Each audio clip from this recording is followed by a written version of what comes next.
I'm going to welcome the panelists to the panel here. Please come along. And I'm going to shortly invite them to introduce themselves. So before I do, let me just say that time is always against us. We have about 45 minutes, probably 50 minutes if Maria doesn't get angry with me. I want to first of all extend a warm welcome to all of you. I know there are quite a few from outside Warwick, from across the world. So warm welcome to the heart of England. Warm welcome to the best, one of the best universities in the world. And after 10 years of Warwick Economics Summit, I can tell with confidence and say with confidence, welcome to the best economic summit in the world.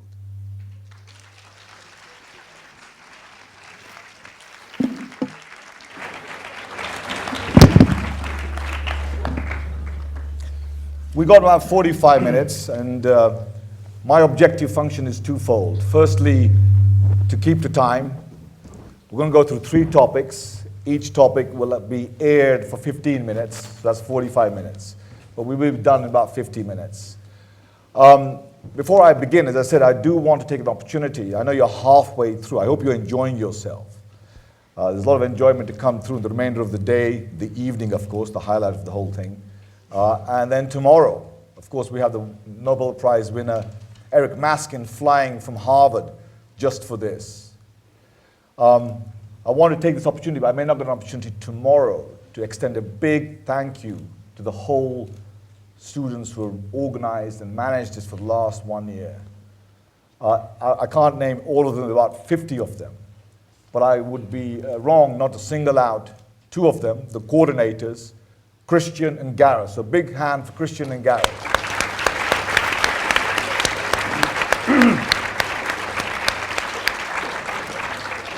I'll also quickly single out just one person because she's told me off this morning to make sure I keep time. That's Maria. So big thank you to Maria.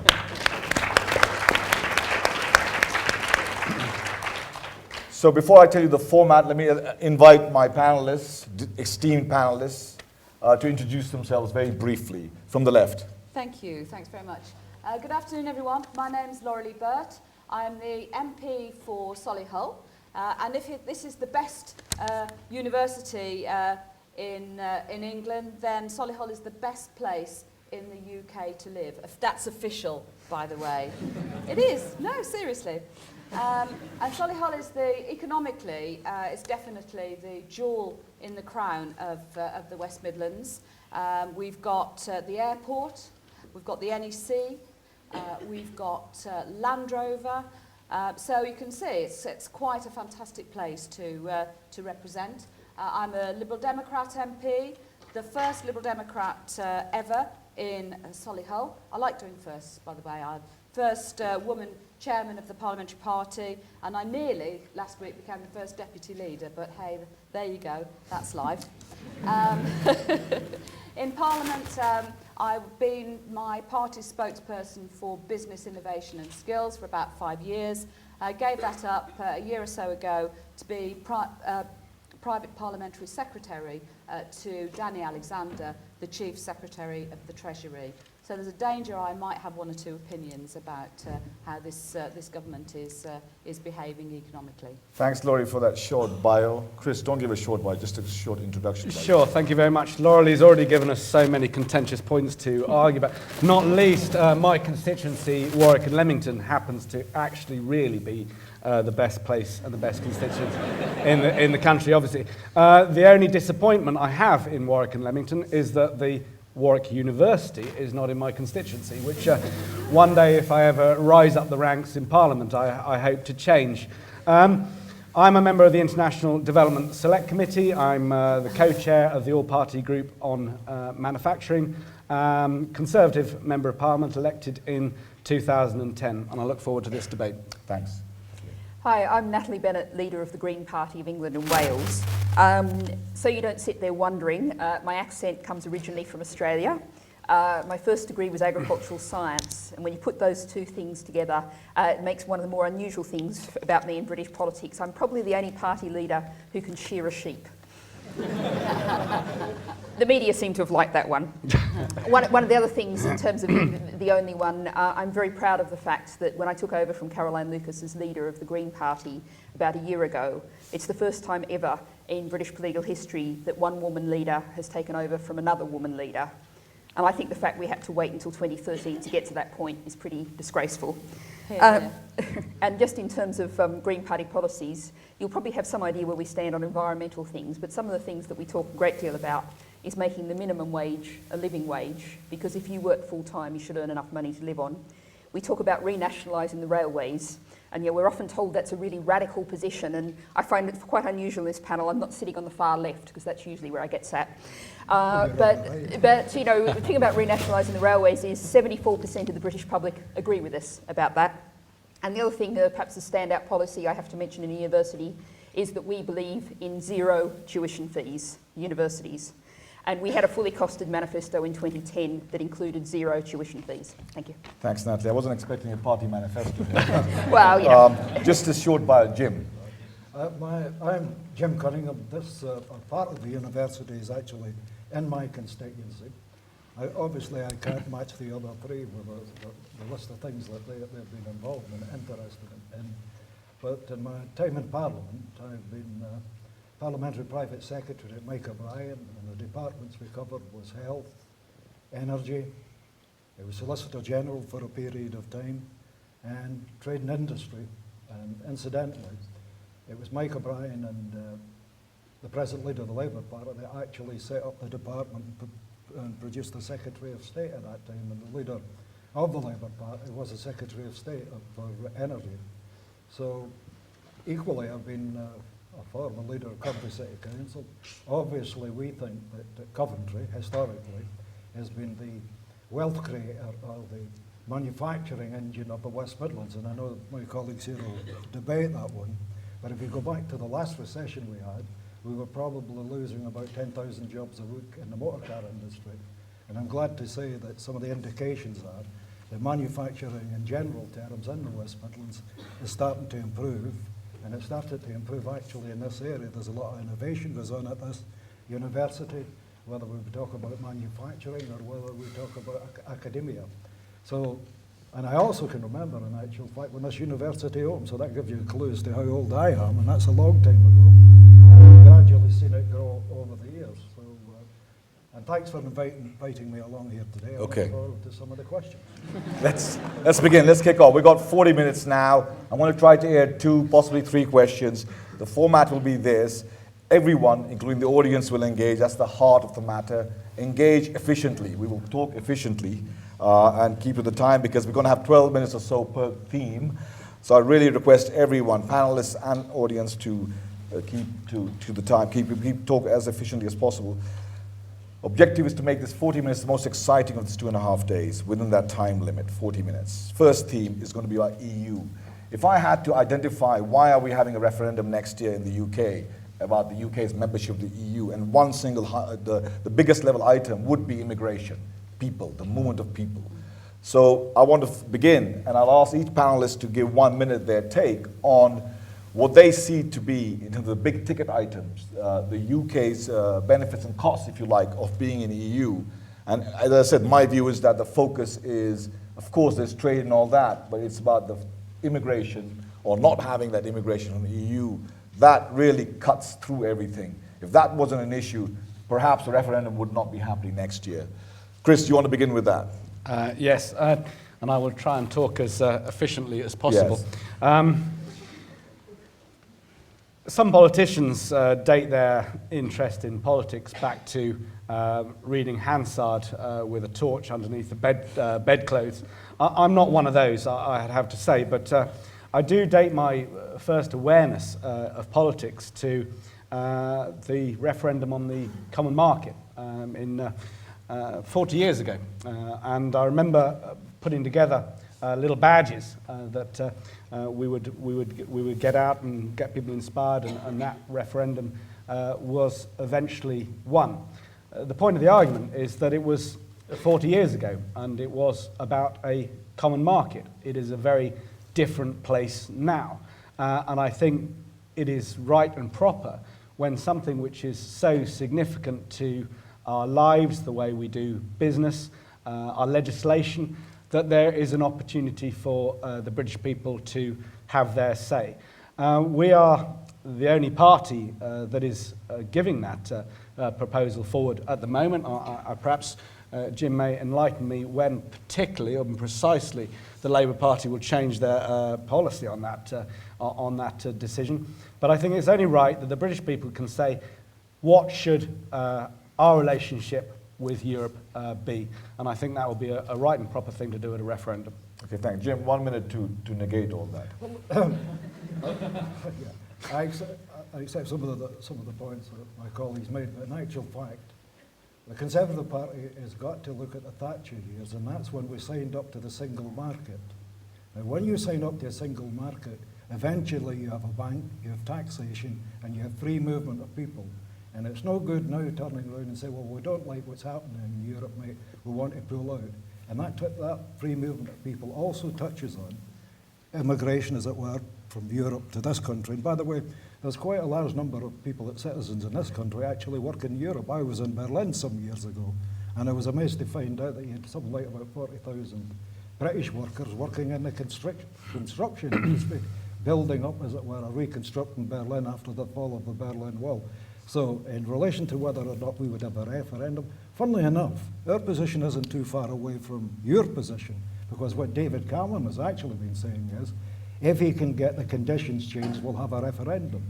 We have always said that we would have a referendum if there were significant changes to the conditions in Europe. So there's no big fundamental difference. Now, personally, I took the view, rather than have a backbencher that had spent 2 years in the House of Commons take the private members' bill through, the Prime Minister, if he really wanted a referendum, he would have had it in government's time this year.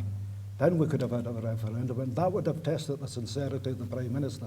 That didn't happen. He used a backbencher. The bill got stopped in the House of Lords, but the Tory party's got to answer this question. Why did you sign up to the single market if you intended at some point, and some of your backbenchers want to withdraw? So the Tory party split on this issue. So we've always said we will have a referendum if there's significant changes. And it's no good using the immigration argument, because we had the hullabaloo for a couple of months, didn't we, about Romanians coming over here and that sort of thing. Well, it didn't actually materialise, but nobody ever answered the question, what happens to the Britons that work abroad in Europe as well, and the British jobs at stake here? Thanks a lot. Rory, although I know you're breaking bread at the moment with Chris being in the same government, feel free to contradict Tory position if you would like to do that. Yes. This is a safe space here. Okay. Well, the Conservatives are terribly split when it comes to the EU. Mr Cameron wants to stay in, but some of his more interesting far-right backbenchers are determined that they want to leave because they're afraid of UKIP. What a shame we haven't got UKIP here today. I was so looking forward to really having a good old ding-dong, because the Liberal Democrats are the only party, the only mainstream party of in. And we do that because we see a clear economic advantage for this country. We don't play politics. We know that, well, we do, but economically... Bit of clarification on that one. Yeah, okay. But economically, it is a no-brainer as far as we are concerned. Half of our exports, £420 million a day, go to Europe. Europe is, our membership of Europe, it attracts huge amount of inward investment into this country. We are a platform for entry into Europe. And as far as the immigration argument is concerned, we've created over 1 million jobs in the last year. Well, we haven't personally, but business has, because we've managed to create the atmosphere for business to be able to grow and to start taking on a lot more people. 94% of those jobs have gone to UK nationals. And as far as the idea that it costs such a huge amount of money, I don't know if you've got an idea in your mind of what of our gross national product we actually pay into Europe net. But I can tell you it's far less than 1%. So a lot of these scaremongering stories about Europe are completely untrue. There's 3 million jobs at risk here, and I think the other parties, particularly Labour, should come out and say, for goodness sake, you know, we need to remain within Europe. Of course it's not perfect, but we absolutely need to fight, and the Liberal Democrats are the only party prepared to put their heads above the parapet and to stand up for our membership of Europe. So why haven't you left the coalition government now? It's all cheap talk, but don't answer that right now. Natalie, Well, I will take that though, first of all, and say you're not the only party supporting remaining in Europe. We very much say yes to remaining in Europe. We have 3 yeses. Yes to remaining in Europe, because what Europe does is set a foundation of standards on things like workers' rights, on environmental rights, on human rights, on even consumer rights. They didn't do so well on horse meat, but we can keep working on that one. But Europe is there to provide a foundation of standards which ultimately, because Europe's one of the world's biggest markets, can also be setting standards for the whole world. So we as Britain should be very much part of that. But we also say yes to reform in Europe. And there's a shorthand by what we mean by reform. If you think about what David Cameron says, we're 180 degrees opposed to what he says about what reform is. Europe needs to stop working for the big multinational companies, start working for people in local communities. We need to respect the principle of subsidiarity in terms of decisions being made locally by the people affected by those decisions. And we also say yes to a referendum because we basically believe in democracy. We trust people. You have to be older than 55 to have voted on Europe. So we're saying yes to a referendum. And if it's good enough for the Scots, it's good enough for the rest of us. Okay, let's can I just do very briefly, because you also frame this as a question about immigration. And I think this is a really critically important issue, because I'm afraid the 3 other parties represented here, have been in a race to the bottom in immigration rhetoric and the way they talk about immigration. They're all trying to out-UKIP. We haven't. Well, you're supporting the immigration bill, which is trying to turn landlords and NHS staff into immigration agents. That's an absolutely dreadful bill, and please write to your favourite House of Lords member and tell them to vote against the immigration bill when it comes to the Lords. But we actually have this race to the bottom on immigration rhetoric. Lots of people have issues about things like housing, low wages, crowded schools and hospitals. Those are failures of government policy. They're not the result of immigration. Okay, I want to cram in as many questions as I can in the next 10 minutes before we move on to the next topic. So I'll take 2 questions at a time. So 1 question from the gentleman here, and let me get 1 more hand. And the lady in the front. So it's easy. Okay, so can we get the mic here, please? So I'll take 2 questions, and then I'll ask the panelists. Not every panelist has to answer every single question, and I'll direct. Go ahead.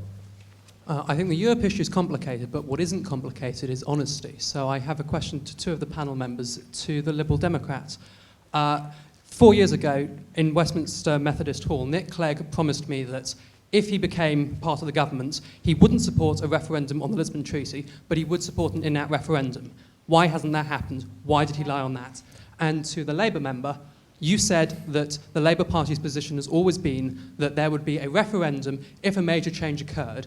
Your party, when in government, signed up to the Lisbon Treaty without any discussion with the people and no referendum whatsoever. So if your position is true, why did you break your oath when you signed that treaty?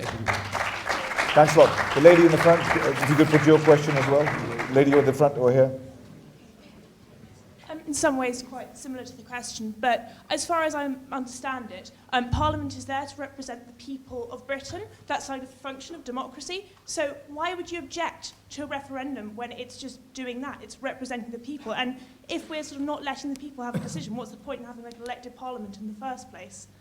Surely we need a referendum. Okay, I want to take, Rory, do you want to take the first question? Yes, that was by all raised? means. Not the second one, just the first one. Yeah. As far as the in-out referendum is concerned, my understanding of our policy that we went into the last general election with was if there was any further treaty which sacrificed sovereignty from Britain to Europe, we would have an in-out referendum. We enshrined this in law at the beginning of the coalition.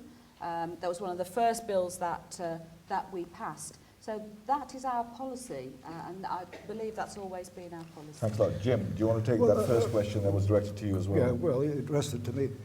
No, we didn't break any promises because we always said, had there been some major changes, and an example would be sovereignty. That's when you would go to the country and have a referendum on it. The Lisbon Treaty was what it suggests, a treaty. It's not a big significant change to the setup in Europe. For example, if somebody come along with a proposal to set up a federal system or a federal government, that would be an issue where you would certainly want to go to the British people on. You should be consulting them on that.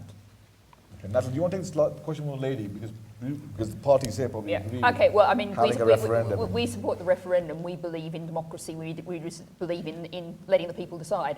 And, you know, so I absolutely agree with you on that. And, you know, what we desperately need in Britain is a lot more democracy. So, you know, what we could do while we're talking about that is also introduce an elected House of Lords rather than an incredible anachronism of an appointed hereditary House of Lords in the 21st century. Chris, in 60, I know you're the conservative, you're sort of probably backing the government's position on having a referendum.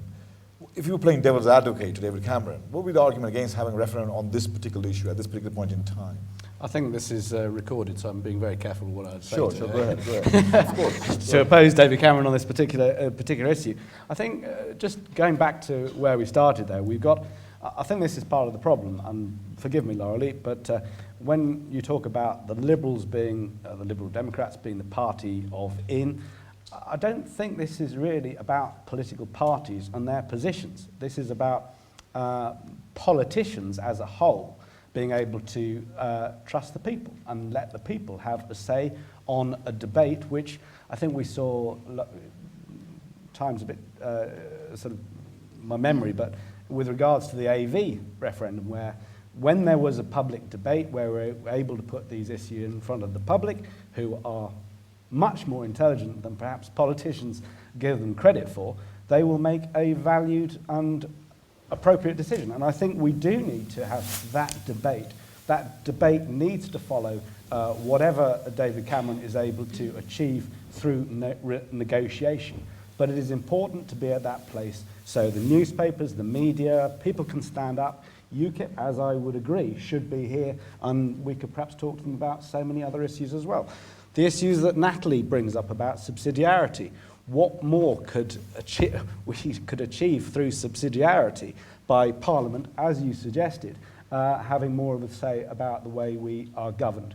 I wouldn't want to put up a show of hands to ask if anybody knew who their MEP is, but the problem with the whole MEP concept is the connection between them and their constituents, which we as parliamentarians have a much, as far as I'm concerned, a much better understanding of. Okay, let's have two more questions. Let's have hands up for two more questions. Come on. Something we should get these MPs provocative. So let's, I can't see hands. There's one right at the back somewhere. At the back. Let's take someone on the very back. Yeah, I can see someone on the far right. And someone on the left over there, the gentleman on the left. So do you want to start on the left here, closer, and then on the far right? Thank you very much. Just a brief question. Coming from Greece, I would like to ask the panel whether we've been discussing a lot about whether UK needs to be within the EU, but have we really discussed about the benefits that the EU brings into the UK, and whether these immigrants that come from other countries within the EU bring also some sufficient amounts of money and expertise to the UK labour force? Thank you very much. Thanks a lot. Just hold that, and the MPs can try answering that question, but I will only pick up randomly two of you, so you've got to be ready for it as I pick you. And the lady over there, yeah, the lady over there. Who had the hand up here? Who had the... Yeah. I'd like to know, where's the necessity for a costly referendum to poll a politically apathetic and relatively to politicians on the whole uninformed electorate on an economic no-brainer? The elected politicians should govern, let everyone else get on with their lives. Thanks. Chris, could you take that particular question, answer that question? Yes, with regards to apathy, perhaps there is a degree of apathy because people are not given a chance to have their say on how the country is run. And you say that's the short answer. Well, you wanted it. That was a. There's a huge cost of doing this. With sort of going back a little bit to the other question, with regards to I can see there are massive benefits of being part of a Europe, which is about a market, which was what the whole issue of our relationship with Europe was set up in the first place. I think whether you talk about it being an economic no-brainer. That may be your position, and maybe my position as well. But I still think that there is an opportunity to have this debate in the public arena once and for all, to make this a settled decision of how we should be governed and how we should, what type of relationship would be best for us with Europe. Just bouncing quickly back to the question in the previous series, is that what is Parliament about? Is Parliament about taxes, our economy, our legislation, or is Parliament about rubber stamping what comes from Europe? I mean, the question, we have had a vote in Parliament, and I don't know Laurie Lee's voting record, but, with regards to prisoners being entitled to vote. Now, that received widespread support from across the parties. Now, why should we have why should that be challenged by the European courts? This is something very interesting, that if we want sovereignty, if we want to have a say in how our own lives are governed, this is a very important debate. Okay, before I ask Rory to answer the question about the other way around benefits from EU to UK, this again, please keep it efficient. We're not doing that at the moment. I'm getting a bit sad here. Yeah. So, Rory, very, very briefly, tightly, what's your view on that question? I totally agree with the gentleman over there. EU migrants to us bring huge, huge benefits. They tend not to utilise as much of our social services. They don't use our benefits system to half the degree that UK people do. So, there has to be a perspective, and we do have this terrible right-wing press that wants to have a lowest common denominator in our society. Who shall we blame all the ills of our society on? I know it's migrants coming in. We'll blame them. It's all down to them, which I just hate. And Chris's point on the European Court of Human Rights. This country should be proud of the fact that we have always been in the lead when it comes to human rights. And on a relatively minor subject, like prisoner voting, the idea of flouting the European Court of Human Rights, to me, is absolutely, well, it saddens me to think that that people would want to do that. And yes, I voted for prisoners to have the vote. Okay, I want to have two more questions. The female voice is absent. We've had 4 questions, 3 men, 1 female. That's not on. Let's have 2 female questions for 2 from female voice. Could we have 2 hands up from, and the men keep your hands down. So let's have. I can't see. This works. What's going on here? There has to be female voice. So no. Anyway, 2 more questions on this. Is there? So there's one there, and wait. Any other questions from the other end? Okay, so let's just take one question there. Let me take one question there. No, let's take one question. Otherwise, the balance is getting too unequal. From the far end, yes. Thank you. Thank you for holding this panel. It's very interesting to talk about the EU, because I'm not a UK citizen. Sorry. Can you speak a little louder? Oh, sorry. Can you hear me like this? Yep, a little bit. Oh. Perhaps I'm just deaf. We're running out of time. Let's have it quick. Come on. Okay, I'll talk louder then. My real question is, if you're planning to have a referendum about the EU, and you're arguing that voters should have a choice, voters should decide their future, why is it just this issue? Why not other issues? Like, I don't know, regulation of the banking system, how banker bonuses should be regulated, or anything like that? Why is it specifically this issue that should have a referendum but nothing else? Natalie, what do you think? Very briefly, 30 seconds. We believe in many more referenda citizens, but I do want to pick up on the point of, I'm going to be extremely heretical relating to several of the previous questions, which is everyone's saying we have to judge things on the basis of economics. I've got some news for you. There's more to life than economics. And so...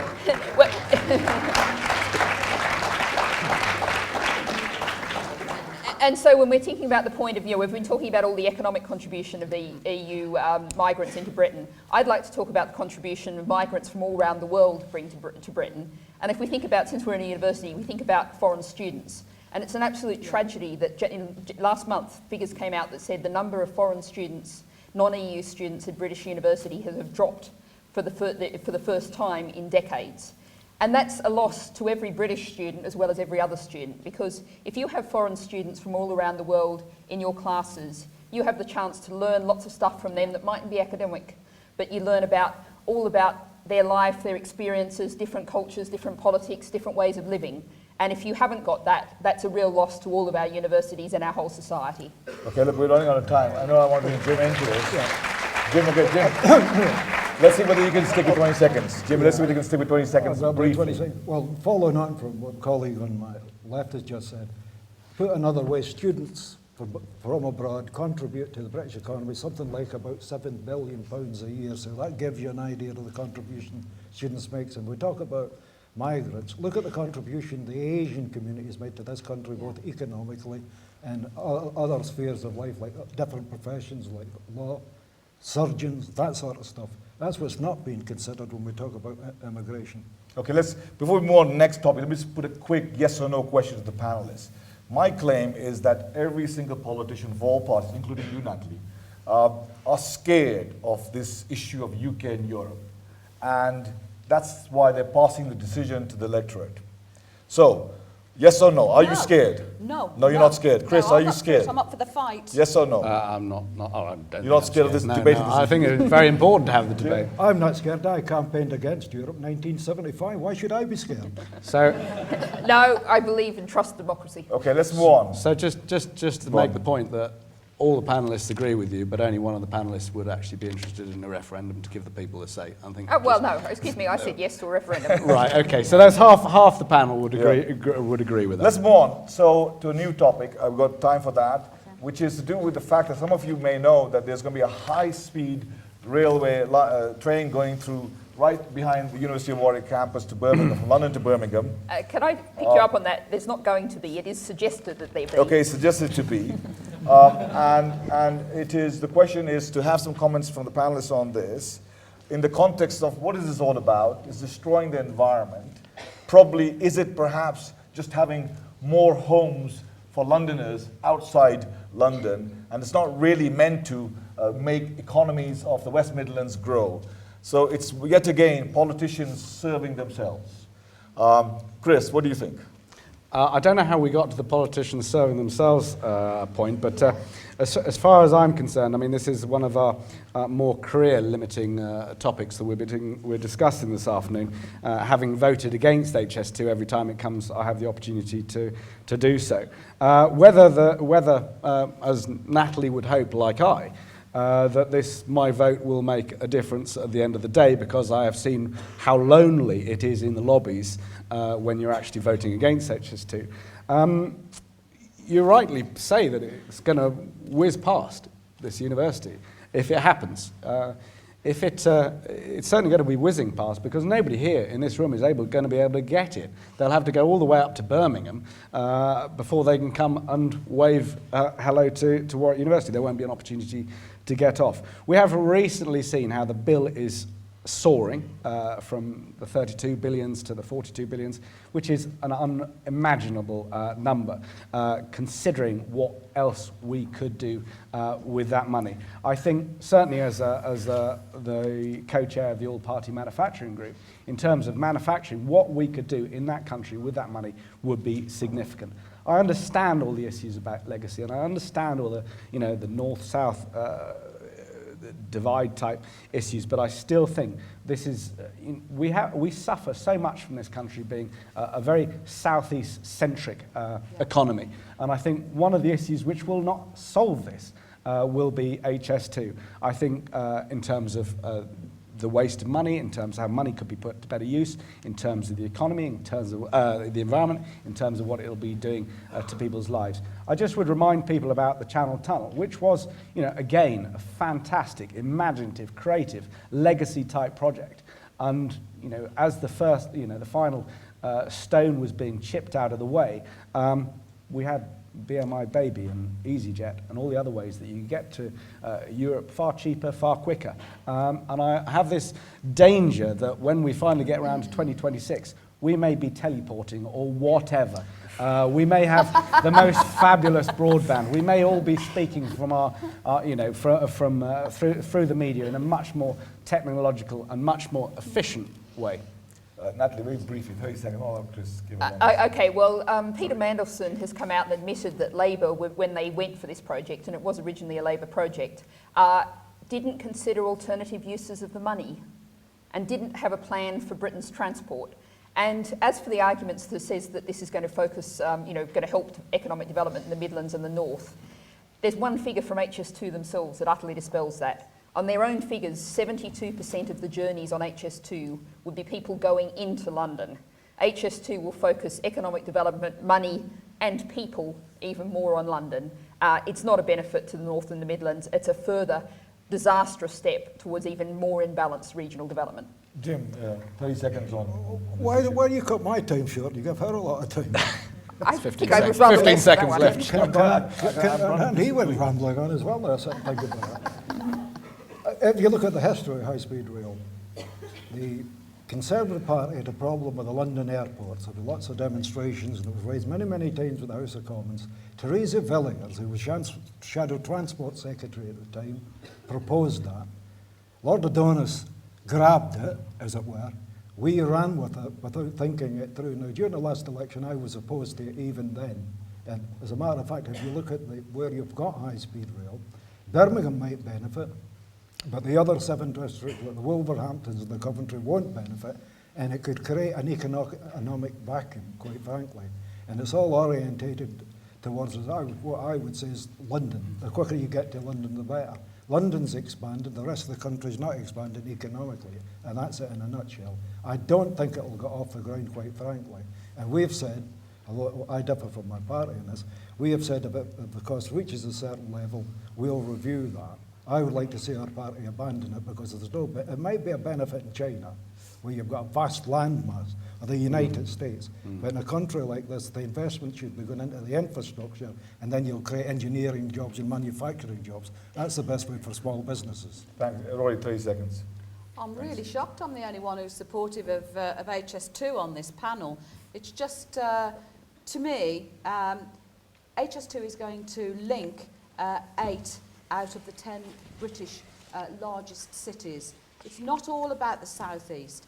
Here in the West Midlands, we are brilliant at making things. We are rebalancing the economy.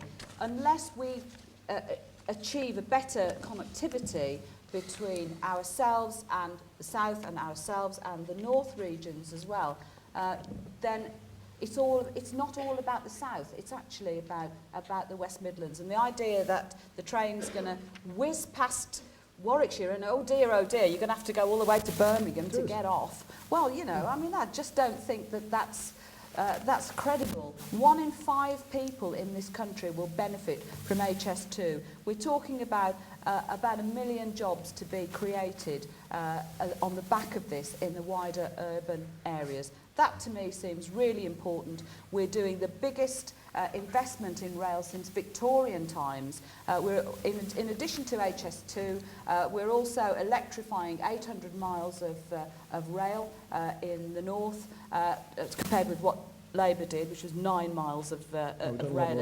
electrification. So I do think it's really important. It's not a panacea, but it's really important that we get up to speed, if you pardon the pun, with the rest of Europe. Thanks. Let's have 2 questions now. When we went, we pumped billions into the railway network system. That's not quite right to say that at all. But it was part of a phase. Do you believe anything she said? Unfortunately, into the 2 pockets of questions. private shareholders. That's what, 2 questions. I wonder who to believe here. But let's have 2 questions on this issue, and then we'll come. There's one right up the back up there. There's one at the back. They get a mic to that individual at the back. But what about in the front? Let's have someone in the front. Why are you timid? Are you scared of the politicians in front of me? Okay, and the gentleman over here. Do you have a mic? Oh, you just asked your questions. Go ahead. He's got the mic. You got the mic. Go ahead. Thanks. Thank you very much. My question. I remember the representative of the Green Party, you mentioned nationalisation at the beginning of this conversation, and whether this HS2 debate might be linked into general questions about whether it's really the place of government to be investing in mass infrastructure projects like this. Something that's concerned me in particular about this whole issue is that no private companies seem to have come forward or be interested in investing in this project, and to me that just stinks of inefficiency, waste of cash, white elephants, all the rest of it. Hold that. I know who to ask that question. Go ahead.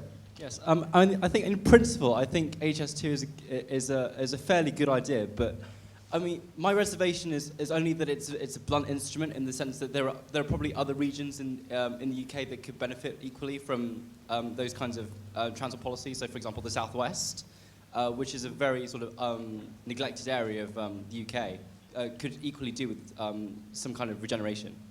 Okay, so what does the panel the think? first question very briefly. Yeah. Keep it very brief answer. Make it succinct, Yeah. tight. I mean, infrastructure investment is really, really important. My boss, Danny, announced £1 billion worth of infrastructure investment. It's not all about HS2. There's got to be a whole raft of different things. Yes, different parts of the country also need support. But right now, if we don't go ahead with this project, then we will be languishing behind our European colleagues forevermore. Chris, you want to take the second question, which is about misallocation of where to do it? I think that, nothing is really going to budge me from my opinion. I mean, Laurelie's sort of talked about, the best, investment in infrastructure since the Victorian age. This is we're talking about the internet revolution now, not the industrial revolution. And I think to have solutions which are right for those times are not right for these times at all. And I know we could have so much investment in terms of our road, in terms of our rail infrastructure, in terms of our broadband, on all its associated issues that could easily outweigh and, more importantly, create more jobs that this plan is supposed to create. The last thing I would say in terms of allocation of funds, yes, the private sector doesn't seem to be buying into this, but secondly, we are seeing costs already spiralling out of control. I have no idea and cannot imagine how much this would cost in 2026 when it's supposed to open. Okay, I want to take one more question if there is a killer question on this, because I want to squeeze in my final theme, which is about the most important subject of all, that's economics. But before we do that, is there one final question that anyone wants to ask about HS2? No one's been excited about it. Over there, yeah, go ahead. On the far right over there, got to run. Thank you, that's great. Thank you. I was just thinking, how are we supposed to develop a successful economic plan when the different constituents and the parties can't even agree on certain ideas, certain plans? Because it just seems like everyone's just clashing and it's not giving us a good direction. And Natalie, why don't you take that? Because you don't belong to one of these three major political parties. So do you want to sort of mediate on that? I think we have a real problem with the quality of political decision-making in Britain. And I'd recommend an excellent book on this subject by a guy called Stein Ringen, Nation of Devils. And we really do have to tackle this. And one of the problems is we have had this neoliberal consensus, which these three parties all represent. And the question from down the front very much relates to that. The idea that privatisation of our public services has been anything but an absolute disaster. And we haven't seen significant private investment in those. What we've seen is, for example, with the railways, and one of the wonderful examples is the Thames Super Sewer. The regulator has actually come out and said, where's the private sector investment in this? It's not happening. You just keep milking the taxpayers, the residents, for more. Privatisation is an utterly failed model, and that's why we can start with the railways and bringing them back into public hands. And what we need to do is recognise that outsourcing, privatisation, those models have failed, and we need to looking for new models. Things are going to change in the next 10 or 20 years. They're going to change enormously. What we have to do is make sure they change in positive directions for the common good of everybody. Okay, one more next. I know that Maria has come to tell me off, but I know we ran late, we started late, so we've got 5 more minutes, 5, 6 more minutes. And I want to approach this different. I'm going straight to the audience. The question is this, about economics. In the UK, but across other parts of the world, economies are growing slowly, unemployment growing faster, in particular in this country. And the question I would put to the panelists, but I want to come from the students, that actually the state here, the government of the day here wants to basically reduce the size of the state. And that's what's going on here. That's really the ultimate, ulterior objective here. And the question to the panelists will be that that's true or not. And that's why attention is not being paid sufficiently to how to make the economy grow. So, can you give 30 seconds on this around the table, around the panel there? And then I want to take a couple of questions, and then I want to stop. Right, okay. 30 seconds. It's about productivity. When you've got an economy that's growing very often if you've been through a period of recession and you've got the slack is being taken up, and that's why the productivity doesn't show. If you're lowering, if you're going into recession, then my understanding is that productivity actually rises of the people who've still got jobs, but a lot of people don't have the jobs. So that's my understanding of where things are at the moment. Yes, productivity is not growing, but on the other hand, thank goodness, the economy is growing, and the number of jobs, we've now got 1.3 million more jobs than we had before, Chris, which is great. 60 seconds. Yeah, very much so, and I think we could agree with coalition partners who have very much voted on the economic measures we have taken, which is good news, because certainly on a very parochial level, talking about Warwick and Leamington, obviously, which is number one in my mind, when in 2010 there is a league table of where you are in terms of employment. In 2010, Warwick and Leamington was one being the worst, 650 being the most employed. We moved from the position of 400th in that league table in 2010, and we are now at 520. A very steep rise of what is working locally for our economy. Our local businesses are providing jobs and doing a fantastic piece of work on that. And for anybody who's interested, there will be also a jobs fair, which we are supporting and helping to run on the 4th of March. So Okay, let's see some questions in the context of everything is fine and happy. Everyone should be happy because economies are prospering. Questions in that context? You're tired, are you? Was Maria got to you as well? There's one right up the back. The question at the far end.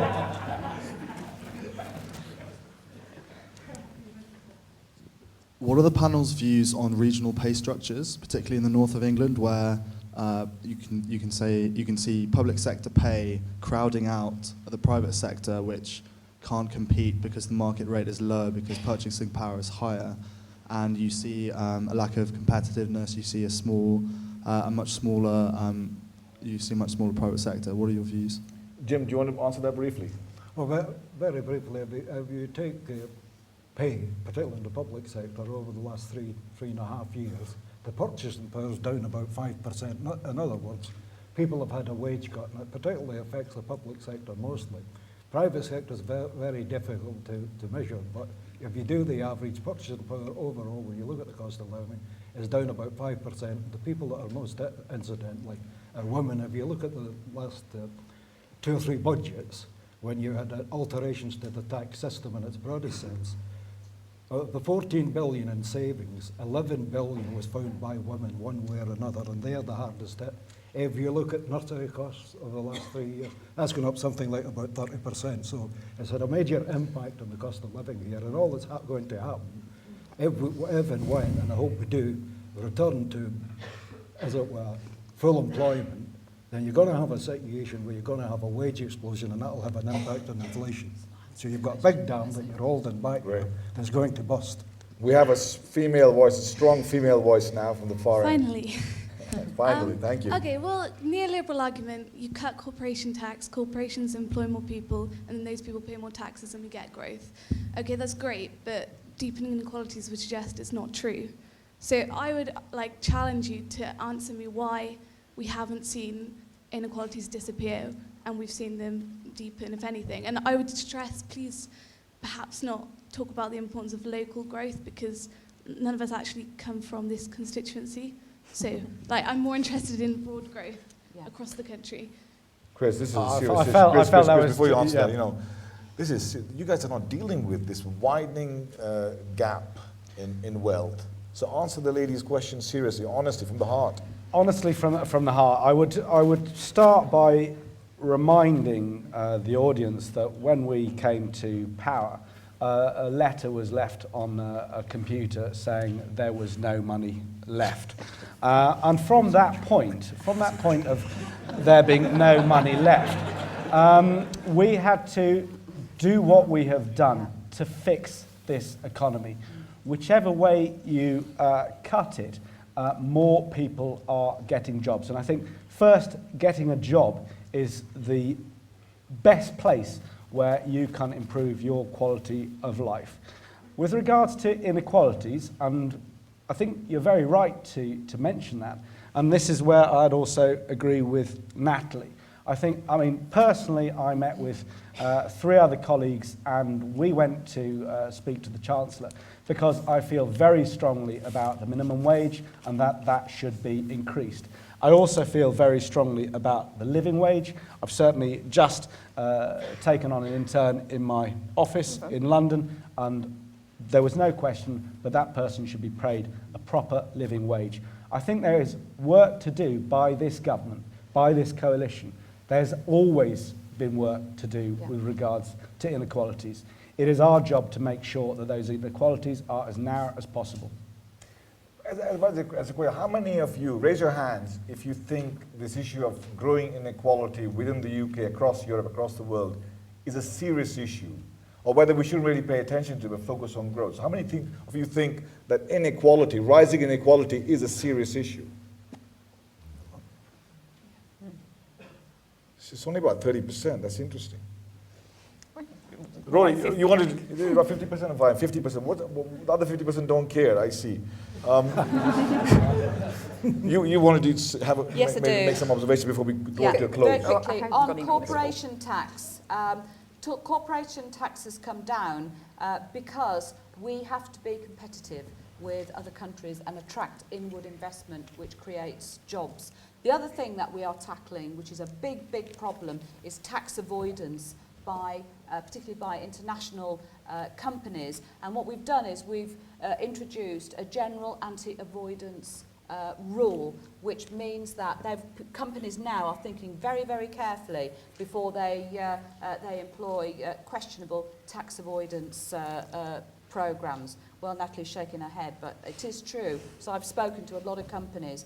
And as far as the living wage, yes, absolutely. If you actually, look, what Liberal Democrats have managed to achieve in government is that now, for the first £10,000 from 6,000 something under Labour, people pay no tax at all. That's given £24 million, 24 million people a tax cut.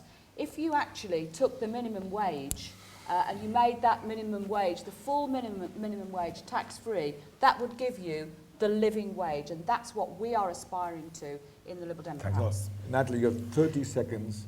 All right. 60 seconds max. We're not effectively cracking down on tax evasion. Read Richard Murphy from the Tax Justice Network. The government is utterly failing on that. I want to tackle very briefly. We've been chasing GDP growth for years as a wonderful measure. If you go back to the people who invented GDP, they said, do not use this as a measure of national progress. It is a lousy measure of national progress. We have to look towards prosperity, the well-being of everyone in the community. I'd urge you to read Tim Jackson's Prosperity Without Growth. It's a brilliant economics book that you should all read. And also recognise the fact that the growth of the past few decades has been built on cheap, readily available fossil fuels. Those have gone. We can't burn them, keep burning them. They're much more expensive to get, even if we do keep burning them. We have to come back to one planet living. We have to ensure everyone in our society has sufficient resources for a decent life. That's a very different economic model we're going to have to move to in the future. Thanks. It's getting really exciting, but I'm looking over there. I've got to stop. It's because the subjects you're touching on really invite further debate. We have to stop, unfortunately. I want to say thank you to this fantastic panel. I feel that you made it exciting for our audience, for our students. I hope you will leave this room inspired, provoked, angered. And going to vote on May 22. And going to vote on May 22. So big thank you to the panelists.